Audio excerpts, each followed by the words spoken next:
What's up, everybody? It's your host, Daniel Wiaba, and I'm back with another podcast episode, man. Last week, we was talking about the Pacers upsetting the Cleveland Cavaliers, Jason Tatum tearing his Achilles, Stephen Curry, the Warriors failing him, and it was just right about, I believe, Game 7 for OKC and the Nuggets. I'm pretty sure it was Game 6 or 7 leading up to that point, but we're here now. A lot of things didn't change. A lot of things didn't happen. We had Indiana, like we said, upsetting them. Then we had the Knicks winning in 6 games. They didn't force the Cavs. Did not Cavs. Celtics did not force the 7 games. And OKC winning in Game 7 convincingly. Won about like 32, something like that. But man, Game 1s of the conference finals has already happened. OKC won Game 1 yesterday. No, not yesterday. On Monday or Tuesday. No, they won Game 1 on Tuesday. Yesterday, Indiana won a great one. It was a great game yesterday. I watched it, a little bit of it, and it was a great one versus the Knicks, man. It was a great one for the Knicks. Great one versus the Knicks. But we start off with OKC and Timberwolves, man. What was your takes on that game, man? OKC started off slow. Shaigilgeousalexander started off slow. I believe he shot like 2 for 12 in the first half, and then he picked it up. Anthony Edwards, he got hurt in the end of the first quarter. I believe it was the same ankle he rolled or versus the Warriors. But what was your takes on that game? Yeah, I noticed with OKC they played NBA teams. They call it boxing elbow. So they have basically the guy that's guarding, and so he guarded him up, and then they had 2 guys on the box, on the elbow in the box, and then they had 2 guys. So 2 guys on the elbow and 2 guys on the box in the paint. So basically, if Ant tried to get in the paint, it's like they just swarming him. So I know it was a clip that like when Caruso was guarding Ant, he like tried to get off the ball and all that and just couldn't go nowhere because it just was really swarming him. They were sending the screams on Caruso. Caruso was getting over it up. Yep, I was seeing that. But yeah, OKC. I mean, it's hard to beat them at home, especially when the crowd gets going out there. And Game 1's always usually like a fill-out game, and I think it was kind of better for OKC to just be at home and just already kind of know the court. And Minnesota kind of had a couple days off, and it's hard to just kind of ramp it back up into a game. It's different from shoot around in practices. So just to go into a Game 1 game kind of that quick, without playing that many times, is kind of rough. So you would say, like you said, the Bucks and elbow. So the Bucks and elbow that led to the Timberwolves shooting 51 threes. Dante DiVincenzo shot about 12 threes. Nickeil Alexander-Walker 9. Reed 7. So the game plan was just to force the others to beat them. Yeah, I mean, it was really loading up on the paint for Ant. So when they was doing that, it was just like by the time that Ant passed the ball away, it was the only thing that was open 3. So they was really just not letting them go in the paint. So they just kind of forced them to shoot a lot of threes. And I mean, Minnesota, they can shoot, but I don't think it's their best time to shoot 51. They better get in the paint, especially Randall and Edwards. Shit, Randall shot 9 for 13. He got his buckets inside. Mm-hmm. Randall probably had the best game, but he didn't really play make as well. Like against the Warriors, I mean, he was getting triple doubles. He was getting the paint, kicking it out for those type of threes. And I don't think he got a double. He got probably a double. No, close to a triple. He had a triple double versus the Warriors. Yeah, I don't think he had a triple double. Yeah, no, he did. I forgot what game it was, but he had a triple double. Game 3, yep. Yeah, he had a triple double. But I think that's what I mean. I feel like they're gonna bounce back. They got a real good team of just like knowing what to do, and I think Randall gives them more physical presence. Where with KAT, he kind of couldn't put the ball on the floor and create for others like how Randall can do. So, but Randall never started doing that until this year. I know when he was in New York, he was always putting the ball dribble to score to look to score. So yeah, he changed his game for Ant, man. Everybody questioned how that was gonna work. They started off the year slow, then they bounced back in the second half of the season. No, for sure. But Anthony Edwards, only 18. He couldn't even get 20. And he only took 1 shot in the fourth quarter too. Yeah, so shit, man. Yeah, he gonna have to bounce back. Yeah, he can't take 13 shots. Dante can't have more shots to him. Facts. Nickeil, he only took 13 shots. Not enough for him and Randall. McDaniel's got to be disciplined on the defensive end on Shaigilgeousalexander. I feel like it was a lot of fouls that he could have avoided. Because he's probably going to be their primary defender on Shaigilgeousalexander. I don't think you're going to have to put Ant on Shai and wanted him to dominate offensively. So I feel like Jaden McDaniel's the best fit for Shaigilgeousalexander. Mm-hmm. I know they put in Jalen Clark a little bit too, and that's why I was like, I don't know. Yeah, because when they came back, that last game in the regular season when they played, they came back. They had to throw in a zone. Yeah. And I think Jalen Clark was on top of the zone. Would let them to come back in the fourth quarter. Yeah. But OKC wise, what did you see offensively? Shai Gilgeous started to get together in the third quarter. That's when he started to cook up. What did you see? I mean, with OKC, they just play like so fast, and the way I think Hartenstein, like he really I like the way he played. He just do his role where if he get the ball like in a high post or the elbow, he either go into a DHO, go into a get, like the stuff he just kind of do. I mean, it's really good for a big. Like I think a lot of NBA teams want that in a big. It's like he don't gotta, he's not there to like stretch the floor and be a stretch five guy, but he's gonna roll hard, set hard screens, and catch lobs like in transition. Every time they in transition, he's running hard and getting lobs all the time. Facts. So he's a great player. He do his role well, and I think that's why. He was with the Knicks for a reason, and it's crazy just the way his career started because he was like non-rotational player. Then he was with the Clippers, and the Clippers didn't want to let him go, but there was like it's too much money to pay him, so he left. And then same with the Knicks. He was on the Clippers team in 2021. Yeah, he was there when Kawhi and PG was there, but they didn't want to pay him enough. No, I'm saying he was on that team that went to the conference finals. I believe so. Yeah. Mm-hmm. But he always been like a good player, and it's just like. The way the CBA rules know that he just can never get paid like the right amount of money. But OKC was kind of the right fit with just the cap space they got, so they finally picked him up. He was on the Cavs too. Yeah, like he been around for a minute. He always been solid. Nuggets? Yeah. The fuck? Yeah. Oh, he only played 9 minutes. I remember him on the Clippers. I just didn't. No, he wasn't on that conference championship team. The Clippers? Team. No, 2022. 21-22. Wait. 21-22. That's the one they lost. That's when the Warriors won the championship, right? Yeah. So I don't think they made it to playoffs that year. That's when was that the Jimmy Butler? Not Jimmy Butler. I've been quiet with Torres ACL the year before, something like that. Yeah, because that's when Pat Beverly I think stood on this the thing. Yeah. Mm-hmm. Yeah, that's when they lost in the play-in, I believe. Mm-hmm. Yeah, but no, Hartenstein always been like a real good player, but just the past couple years he couldn't really get his spot with just the CBA.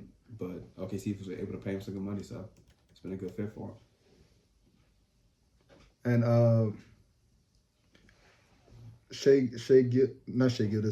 defensive players they got on Anthony Edwards, man.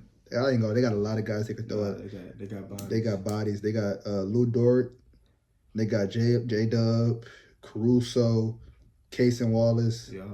It's a lot of guys they could throw at him, man. A lot of guys. I mean, even Jay Woon will get in there sometime, but just the way Case and Wallace and Caruso and even Dort, they just move like how defenders move. Like they just real gritty and they can just move really good, like laterally too.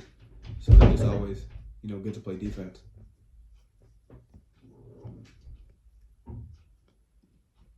Yeah, man. Shaq had 15 and 7. He did his thing. I feel like Shaq could play well this series because he got Rudy Gobert on him. Mm-hmm. He could play the 5 more this series. I feel like last series he wasn't really good at the 5 because he had to guard Joker, and Joker had too much weight. So it was better off putting Isaiah Hartenstein. Then you seen in Game 7 they threw Alex Caruso. They got Caruso being versatile on the defensive end. Mm-hmm. No, I think with this team, like I know from Minnesota, I think they're gonna kind of lead towards more just trying to play with Reed and Randall together more less than Gobert, because I think they can just try to space them out and see, force kind of Hartenstein just can't stay in the paint, Chet not to just stay in the paint, because when Reed and Randall get going from 3, it's a difference. Yeah, because Rudy Gobert's not gonna guard the outside. He only played 21 minutes and only got 3 boards, so it's like they getting him out the paint, bro. That kind of happens to him a lot. It's just crazy how the NBA is. It's like every series is different. So the past one, really his first one with the Lakers, it was like he could dominate with the bigs. The Lakers just didn't have a presence with the bigs, and then the Warriors one too. Like he wasn't dominant, but he still did what he needed to do.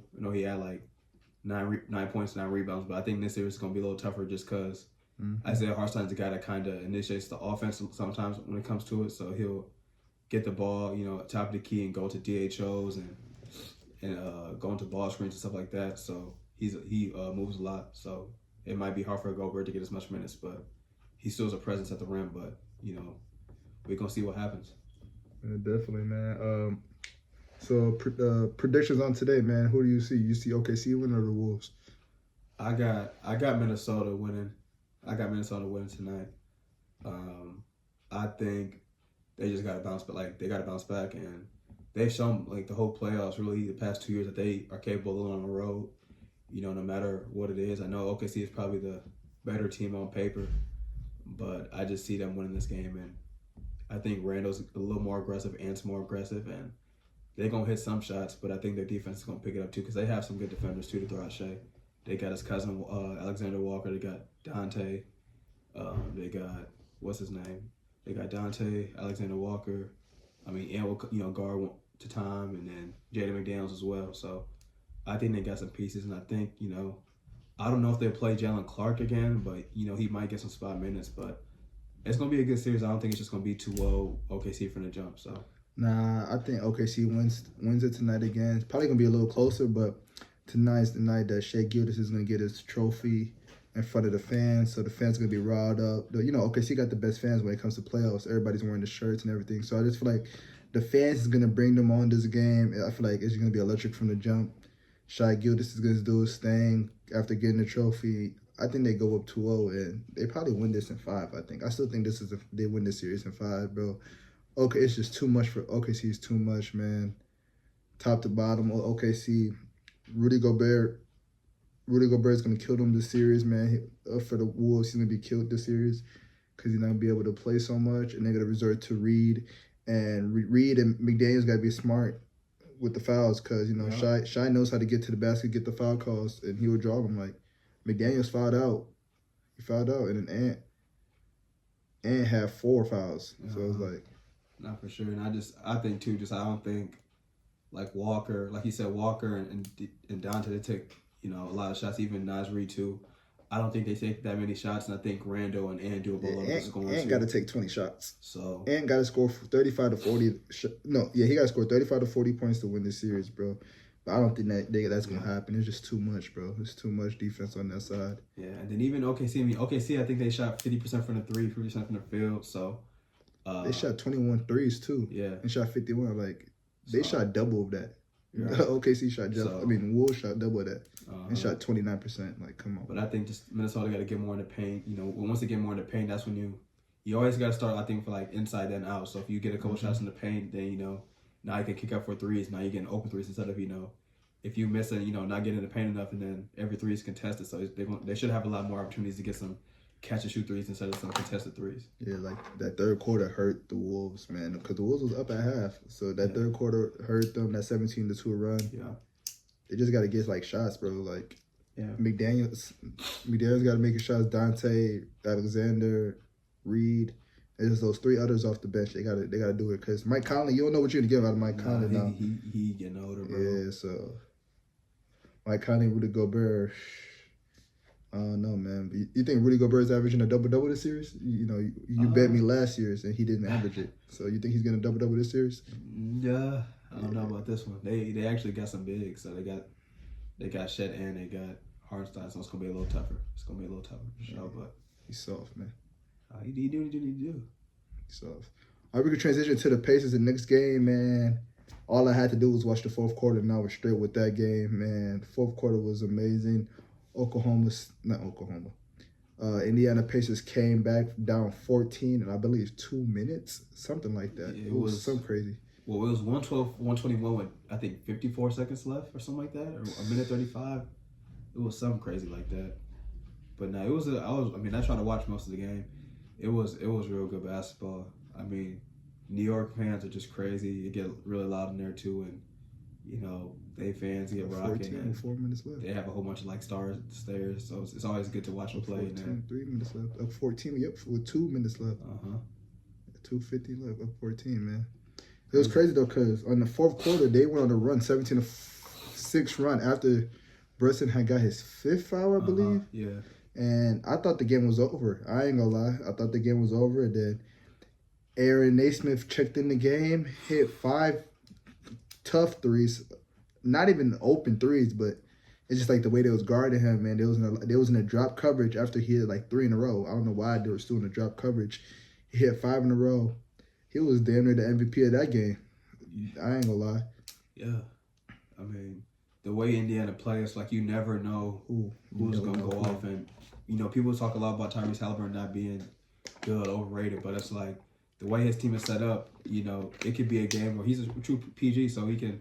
It might be some days where he just got to get his teammates going. If he got 15-8, it's fine. If he got 21-2, it's fine as long as they win it.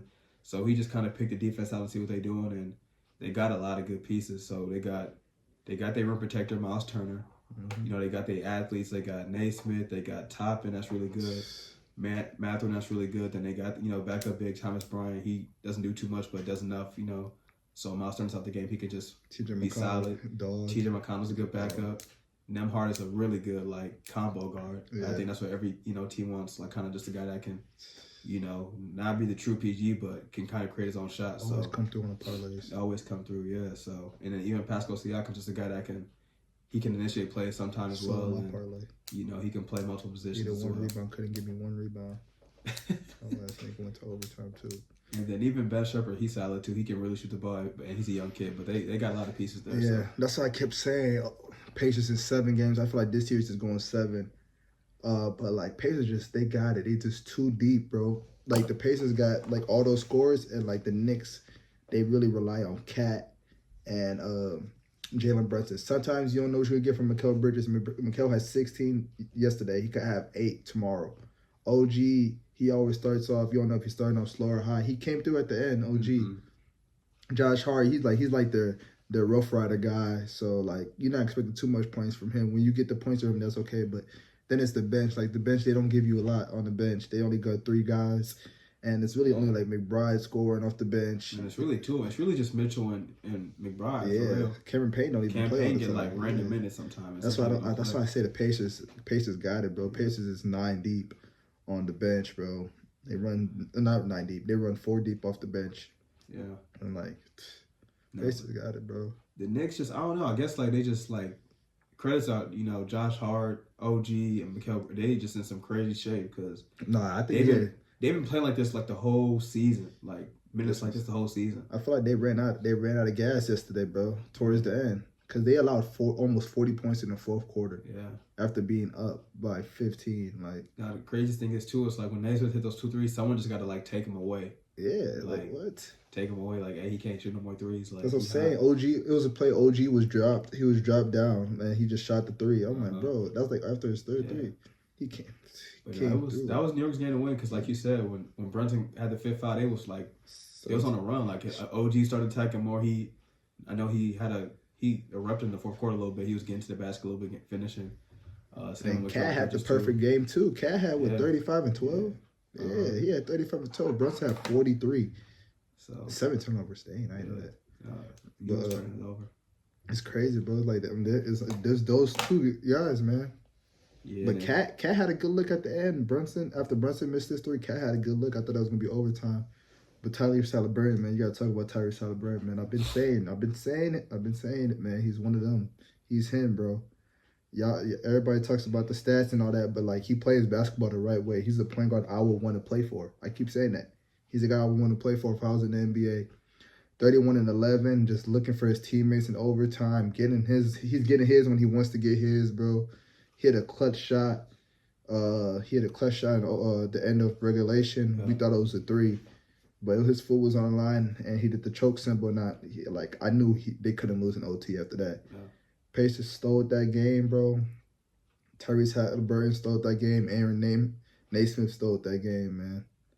Crazy. Aaron Naismith, he was on the Celtics this year. I mean, not this year, but when he first got drafted. Yeah, I wonder who he got traded for. You remember? It was a Derek White trade. Derek White trade. Win-win. Yeah, for everybody. Boston got a title, so you can't really be mad. You can't be mad about it. For both teams. But no, when he was on Boston, he just never played. He never played. It's hard to play when he got Jay Brown and Tatum. So he never played for sure, man. Then they had Marcus Smart too at the time, so it was just he was never gonna play for real. So, what's your thoughts on Game 2, Indiana Pacers versus New York Knicks? Oh man. Be going back and forth with this series. Yeah. It's tough. I think the Knicks are going to respond back and win. Me too. But I think just what got to change for them is they got to just finish the game out. Really, they played the game good enough to win. They just got to finish. Yeah, I say the Knicks are winning Game 2. The Knicks can't lose at the Mecca again, bro.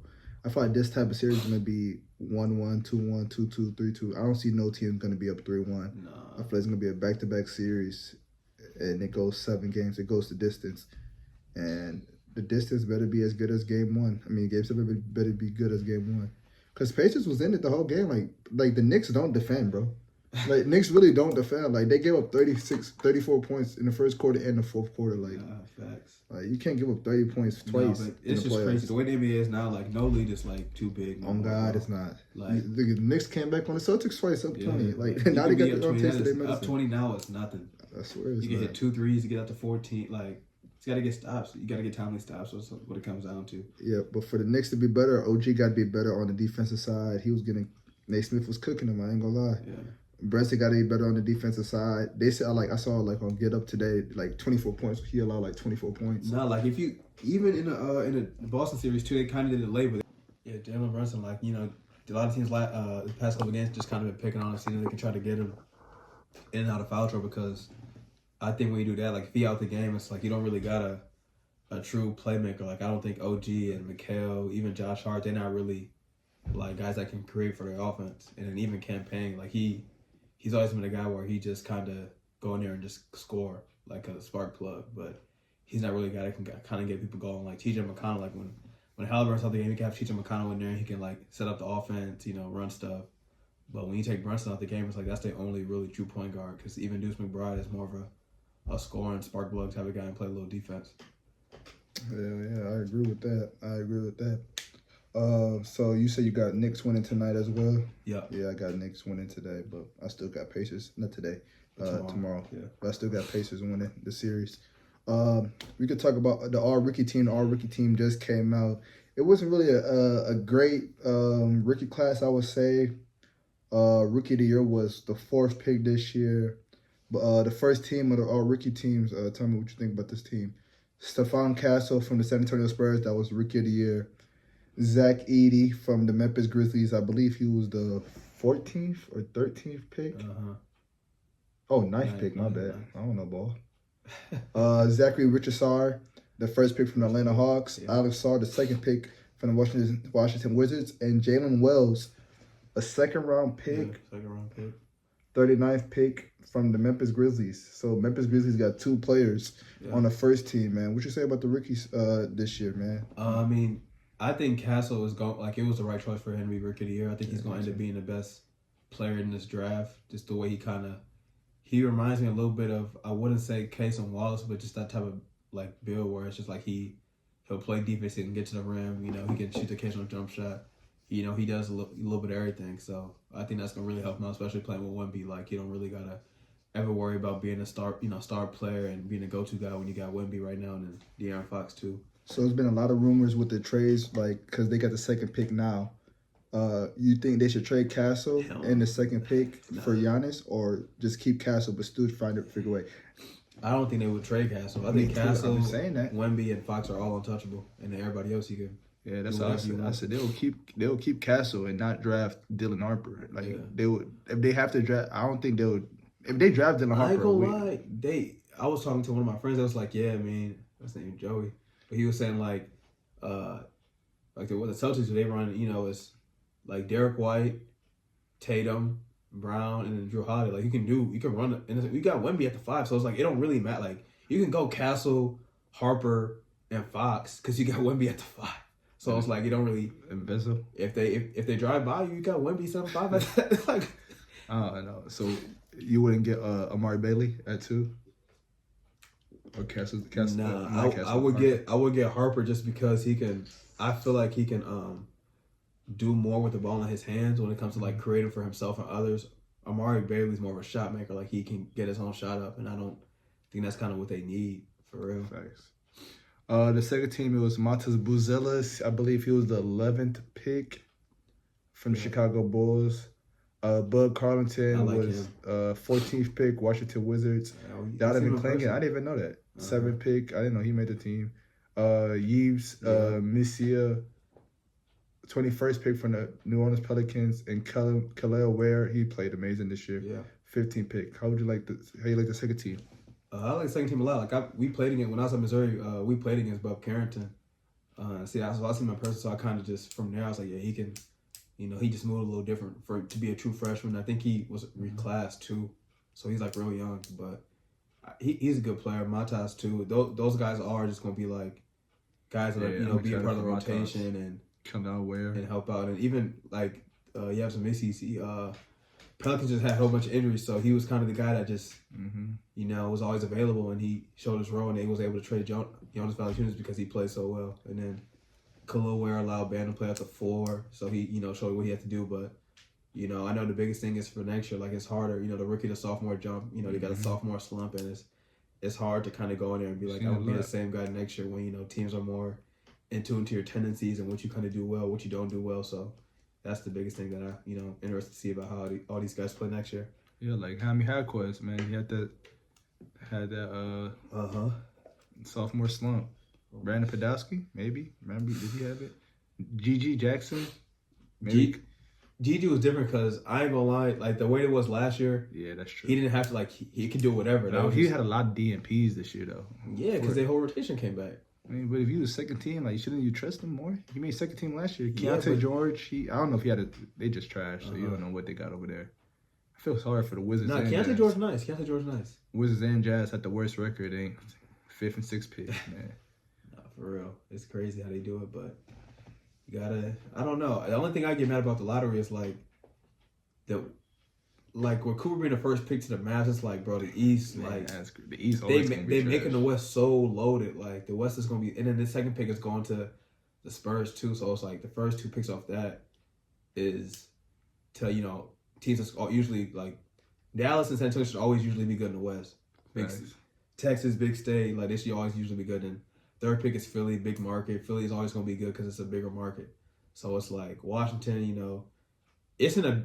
I mean, I guess you could say big market, but they just don't get enough attention now because they're not that good. And then Utah, small market, and it's going to be hard for them to compete now with just, it's crazy. Like, they actually going to add Cooper, and then they still got Kyrie, AD, so. When Kyrie come back around January, February, jeez. Well, defensive first teams, we got Dyson Daniels, Lou Dort, first time making it. Draymond Green, Evan Mobley, and Amen Thompson. I like that. I feel like everybody deserved that. That team, that was pretty easy for them. Sick Wemby didn't make it, but the weak rule, you got to play 66, something like that. Terrible rule. Second team, Tomoni Kamara from the Portland Trailblazers made it. Rudy Gobert of the Timberwolves, don't know how, made it. Jared Jackson Jr., Memphis Grizzlies made it. J-Dub made it from OKC Thunder. And Ivica Zubac, he had a great season with the Clippers. He made it. Oh, man. I'm sick about Tomoni Kamara, man. He was a Phoenix Suns, and we traded him for Nurkic. Oh, wow. He was a Phoenix Suns. That's crazy. I'm surprised Chris Dunn didn't make it on the Clippers. But, I mean, I guess one already on the Clippers made it. Yeah, Zubac. I think Zubac's solid, though. Zubac's solid on defense. He plays his role. See, OKC got 2 players in the defensive teams, bro. Like, come on, bro. That's going to be tough. Then they still got Cason Wallace and Caruso. Like, Cason Wallace will be all NBA defender eventually. And Caruso should have made one. She probably did make one. I don't know if he made one. And shout out to Michigan State. They had 2 guys on there. Jared Jackson on the second team and Draymond Green on the first team, man. We built defenders out there, man. Amen Thompson, shout out to him. He was on the second team with a rookie team last year. Now he made it to first team. Yeah. Dyson Daniels won Most Improved. He was a nominee for Defensive Player of the Year, but he had an amazing season with the Atlanta Hawks, bro. That's crazy because when he was in the Pelicans, he just never played because it was Herb. No, because they had Herb Jones, and he was on the go-to defender basically. Trey Murphy and then Ingram, and then when Zion plays Zion, so he never really could play. Damn, Giannis ain't make the all-defensive team. But I mean, I see the way they've been doing it. It's like these guys really have those. When you look at these teams, it's like everyone on this team is like guys that really got to defend every night. Like these, it's not about this this NBA guy was an all-star, so we got to make him a defender too. Then how Rudy make it? What you mean? What do you do this year? Bro, he's a rim protector, bro. Get out of here. It's a rim protector, bro. I'm telling you this, bro. That's the same action with Zubac then. Like Zubac don't he's not guarding a point guard, but he's a good rim protector. He do his job. You see the bolts right here. Versus other bigs. Damn. Evan Mobley didn't even get unanimous. They hating. First team? Yeah, he got 1 second place vote. Gobert had 65. OG had 49. Damn, Giannis wasn't even close. Bam, 18. All right, man. Anything else you got to say on the podcast, man? Hey, man. If you're a freshman or sophomore, you need to play college hoops, man. Tap in with Ranger College, man. JUCO basketball, that's where it get. Backbone of college basketball. Like, share, subscribe, turn your post notifications on. The Champions League championship game is next week. Inter Milan versus PSG. I'm gonna try to get a video in, but yeah, I'm gonna try to get a video in, but it's gonna be hard trying to get all the guys that I want in here. So if I don't do a prediction, I don't do a prediction, but and then they're gonna do the All NBA teams. I believe they're saying that next on Friday, so probably next basketball video I'll talk about that with the updates on the series. But hopefully I get to do the Champions League video next week, and probably just do 2 podcasts next week. But we'll see, man. Like, share, subscribe, like I already said. Turn your post notifications on, and we are out.